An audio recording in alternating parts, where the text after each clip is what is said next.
Hi, welcome to Rudy's Movie Review, San Antonio's unofficial movie critic. Today, guys, I'm going to be talking about a documentary, not a movie. This is actually the first review I've ever done for a documentary. And it's for, what better way to start off documentary reviews with this person, man? This past weekend, I got to meet the $1 Million Man, Ted DiBiase, and it was a complete honor to speak with that man for a few minutes and ask him a few questions. And in my research, I discovered that there was recently a documentary film called The Price of Fame, directed by Peter Ferriero. I hope I'm saying that last name right, Peter. Forgive me if I didn't. And I told him, I promised him I'd check it out because I heard it was very inspiring.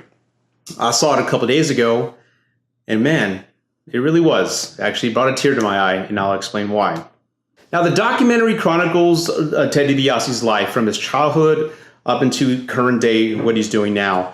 And while watching it, again, when I first put it on, I was expecting to see a documentary based on his wrestling career, his best matches and so forth. And that's really only 30% of the documentary, which initially I was kind of like, oh man, I wanted to see more.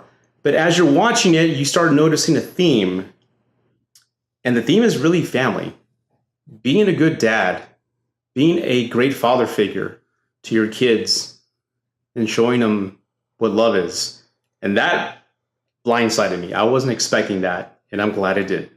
The film chronicles, just like what anybody can relate to. You're young, you're starting a career, you're moving on up, and you're successful. You're traveling all over the world, you're making money, people love you, and what are you doing? You're forgetting about what's important.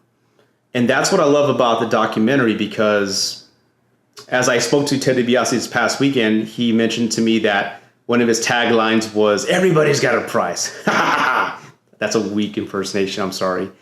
But he said, everybody's got a price, but it's always important to remember what is priceless. I was like, wow, you're absolutely right, sir.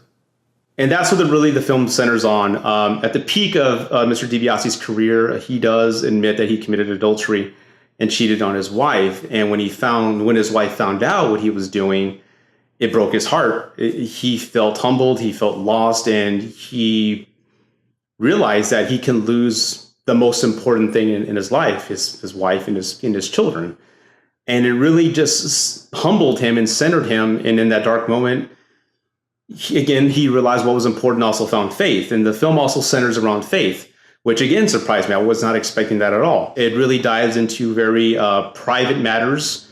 It deals with his children confronting their father, discovering that he cheated on their mom. Sometimes I felt like I shouldn't be watching this because it's so private, but I applaud them for sharing that. And that's brave of them. Thank you so much. And at the end of the documentary, it really does come full circle. You learn that Mr. DiBiase's hero was his stepfather.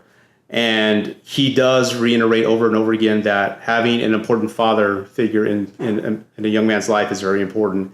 And he stresses being a good dad and being there for your children and loving them and showing them what a man is supposed to be is a great message. And I admit, I got teary-eyed, and I even tweeted the director, Peter Ferriero, like, all right, you got me, man. I cried.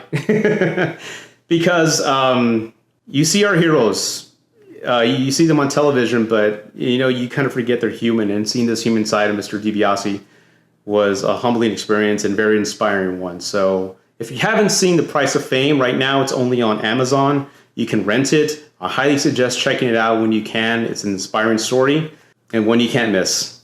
And as always, thank you for watching Rudy's Movie Reviews, San Antonio's unofficial movie critic. Please take care. God bless. Live long and prosper. And I'm out. But before I go, I got to do this. When it comes crashing down and it hurts inside, you gotta take a stand. I know there's no guns, but I had to do it. He was my hero. Hulk Hogan was awesome. Oh my God. Okay, I think I'm done. Yeah.